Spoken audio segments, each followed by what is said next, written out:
Good evening, viewers. Welcome to Daily News Podcast, where we bring the day's most important stories straight to your screen.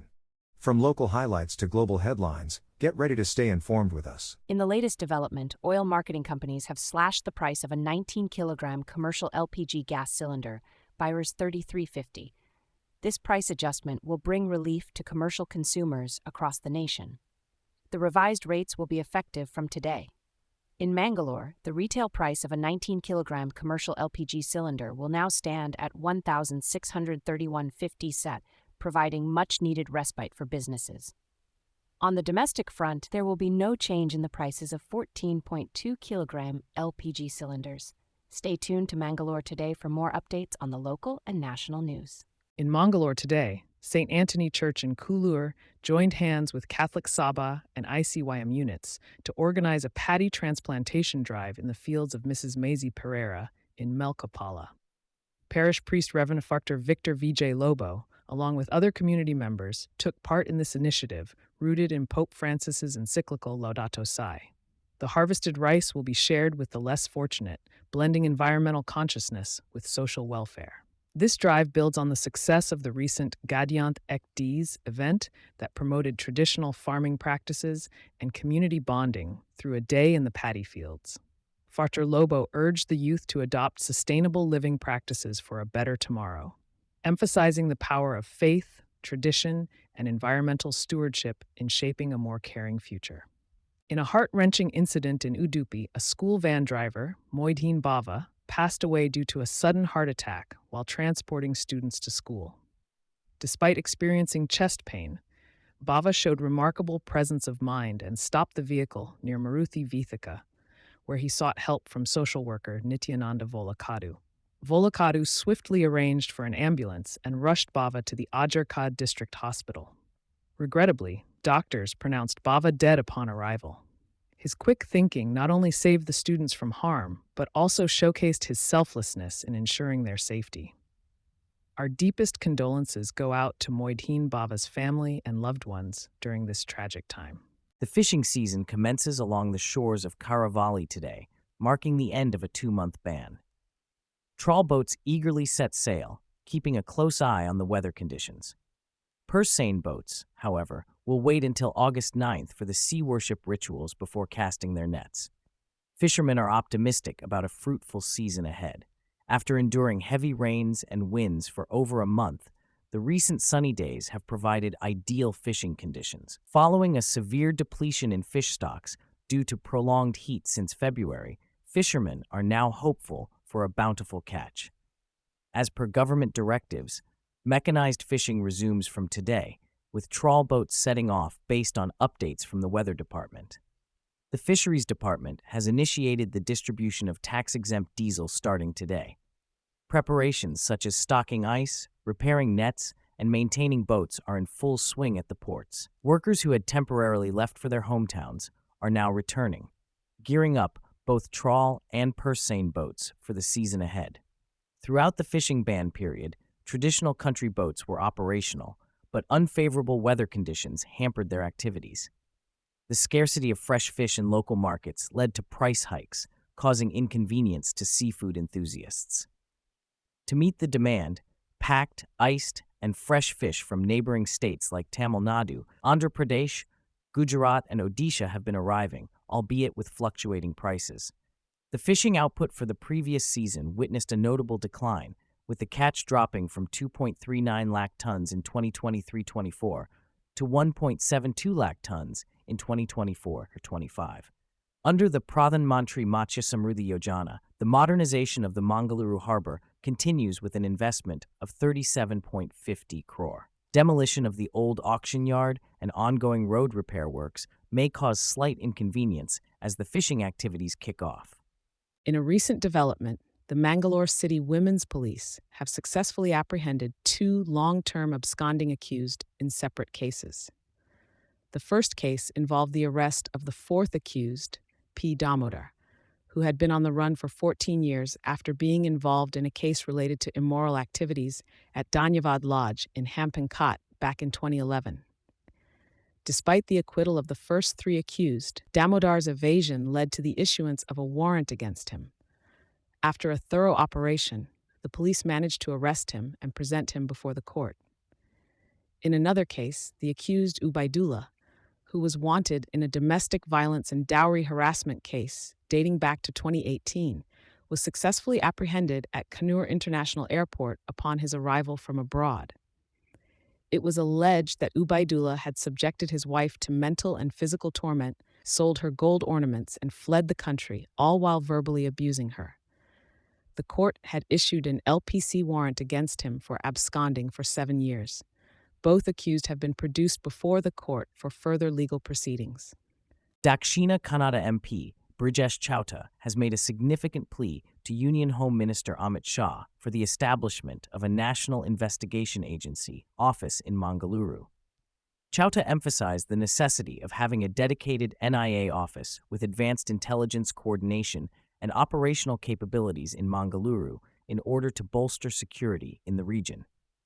The MP highlighted the rise in arrests and terrorist activities in the past decade, underlining the urgent requirement for an NIA office. Notably, in the recent investigation of Praveen Netaru's murder, the NIA has apprehended 21 suspects, including key members of the banned PFI organization, revealing details about PFI's secret service team, covert gatherings, and training facilities. In a significant ruling against crimes on minors, the Fast Track Special Court, POCSO, in Mangaluru has sentenced a 30-year-old man to 20 years of rigorous imprisonment and a fine of Rs. 50,000 for sexually assaulting a 16-year-old girl. The convict, identified as Mansoor, alias Mohammed Mansoor, alias Zabir, was found guilty of raping the minor on May 30, 2023, and threatening her by filming the assault. After being on the run for 8 months, Mansoor was arrested and charged on several IPC sections. The judge of the court delivered the verdict on July 30th, sentencing the accused for rape and issuing threats to the victim. Mangaluru City Police Commissionerate has praised the investigation team and legal counsels for their dedicated efforts to ensure justice for victims of such crimes, underscoring their commitment to upholding justice in the city. In a major breakthrough, the Bantwal police have arrested a suspect linked to a theft case involving dried areca nuts in Punjore, Mangaluru village. The accused, identified as Satish from Paicharu in Sulia Taluk, was apprehended after a thorough investigation.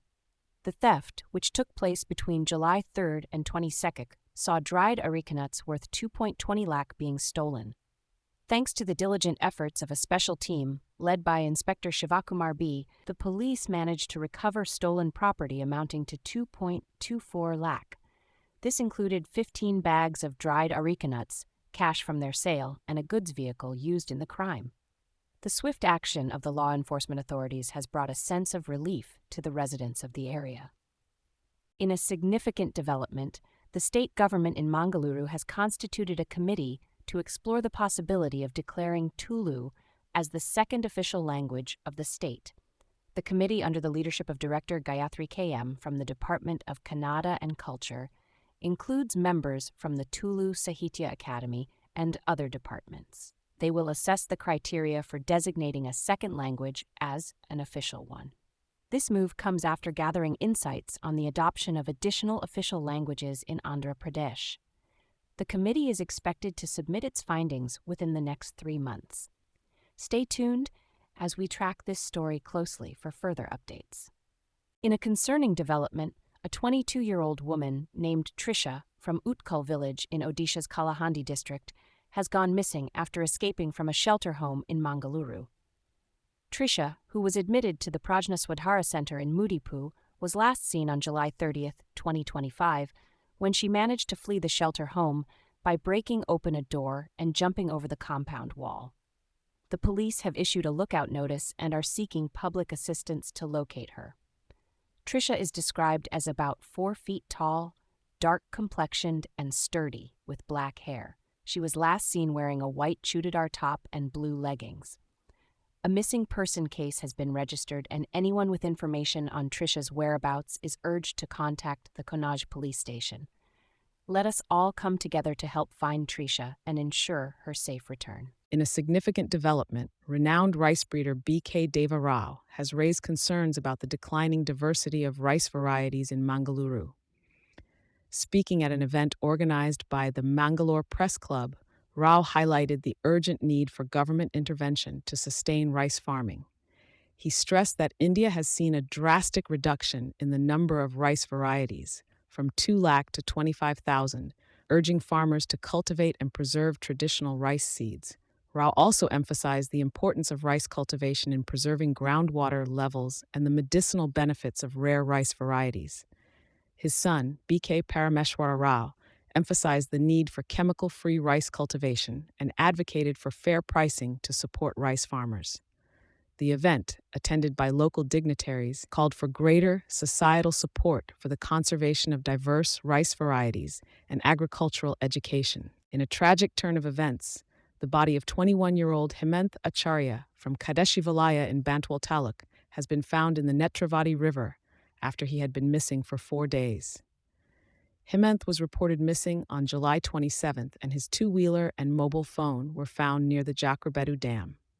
Despite extensive search operations involving divers, fire personnel, and police officers, no clues were found initially. The search continued with drone-assisted operations, and finally, Hemant's body was discovered floating in the river at Bajal Mugaru. The community has come together in this difficult time, with local leaders and rescue teams working tirelessly to bring closure to this tragic incident. In a shocking revelation, former K. Riddle clerk Kalakappa Nidagundi from Kopal has been uncovered to have amassed assets exceeding Rs 30 crore, despite a monthly salary of just Rs 15,000. During a raid by Lokayukta officials, it was discovered that Nidagundi, formerly a daily wage laborer, owned an array of wealth including 24 houses, 4 plots of land, and 40 acres of agricultural land. Additionally, gold, silver ornaments, and multiple vehicles were seized.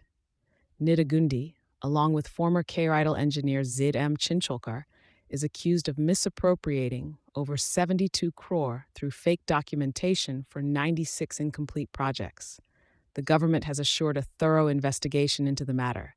The focus lies on determining if the amassed wealth is a result of corrupt practices during his tenure or post his employment in the fake bill scandal. In a major development, former MP Prajwal Ravana, who is the grandson of H.D. Devev Gowda, has been convicted in a sexual abuse and rape case by a special court in Bengaluru. The case revolves around the abuse of a 48-year-old woman who worked at a guest house owned by Ravana's family in Hassan. Shockingly, Prajwal had recorded the vile act on his mobile phone. The court is set to announce the sentence tomorrow. Prajwal faces charges under various sections of the IPC and the Information Technology Act. This is not the first time he has been embroiled in such controversy, as he is also the main accused in several cases involving the sexual assault of multiple women. The trial, which saw 113 witnesses, has been ongoing since July 18th. The first complaint against him was lodged back in April 2023. Mangalore today. The election for the vice president post is set for September 9th, following Jagdeep Dhankar's abrupt resignation last month. The Electoral College comprising elected and nominated members will decide the new VP. The notification will be issued on August 7th, with the nomination deadline on August 21st. Results will be announced on polling day. Dhankar's departure, attributed to health reasons officially, may be fueled by a disconnect with the center. He disagreed with the government on Justice Yashwant Varma's impeachment, triggering the rift. The BJP-led NDA holds an advantage in the upcoming poll with support from 422 members out of 782. Stay tuned for updates on this closely watched election. In today's news from Mangalore, India's economic growth is facing a potential setback due to the escalated tariffs imposed by U.S. President Donald Trump. Analysts are predicting that if these tariffs remain in place, India's GDP growth could drop to around 6% this financial year. This decline is estimated to be between 20 to 30 basis points by various brokerage firms and economists. Despite this slowdown, India is expected to remain one of the fastest-growing major economies, driven by domestic consumption. Experts believe that the impact of these tariffs on India's GDP growth may not be significant in the long term. However, there are concerns about the potential impact on India's exports to the U.S., which could amount to billions of dollars. Negotiations for a trade deal between the two countries are ongoing, but the uncertainty remains. Stay tuned for more updates on this developing economic issue. In a monumental achievement, ISRO successfully launched the $1.3 billion NISAR satellite in collaboration with NASA aboard the GSLV F-16 rocket. This marked a historic moment in space collaboration between India and the U.S. From a flawless liftoff to precise separation, the mission showcased India's growing prowess in space technology. With a dual-frequency SAR payload and a 12-meter antenna system, the NISAR satellite is a technological marvel. The success of the launch highlights India's mastery of cryogenic engine technology and symbolizes the country's transition from space dependence to leadership.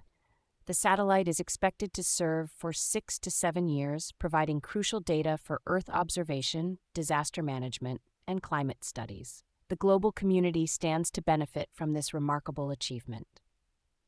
This launch not only demonstrates India's space capabilities, but also exemplifies the power of international collaboration and the relentless pursuit of excellence by ISRO. In a significant development, the Enforcement Directorate has broadened its investigation into financial irregularities involving the Anil Ambani Group. The ED has initiated a parallel probe into a fake bank guarantee case worth 68.2 crore, focusing on Biswal Tradelink Pvt Ltd, a firm in Bhubaneswar and Kolkata. This relatively unknown entity is under scrutiny for allegedly running a network of shell companies and issuing forged bank guarantees for commissions. The fraudsters used a spoofed domain resembling the State Bank of India's official website to deceive authorities. The fake bank guarantee was intended to support a transaction involving companies tied to the Anil Ambani Group. Telegram's disappearing message feature was allegedly used by the suspects to evade surveillance. This revelation sheds light on the complex web of financial deceit unraveling in the region.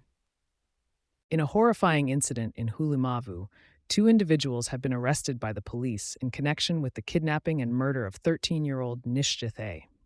The accused, Gurumurthy and Gopala Krishna, allegedly demanded a ransom of Rs 5 lakh from the boy's parents before brutally killing him and setting his body on fire. The tragedy unfolded when Nishchith failed to return home from tuition classes and a ransom demand was made via WhatsApp. The police, using technology to track the accused, found the boy's charred body in a forest area. During the arrest, the accused attacked the police but were ultimately apprehended. The accused, who were acquaintances of the boy's father, worked as drivers and had sinister motives. This heinous crime has shocked the community and raised concerns about child safety. Thank you for being with us for today's edition of the Daily News Podcast. To explore more about the stories we've discussed, MangaloreToday.com is the place to go. And for the latest news delivered directly to you, subscribing to our channel is the way. Take care.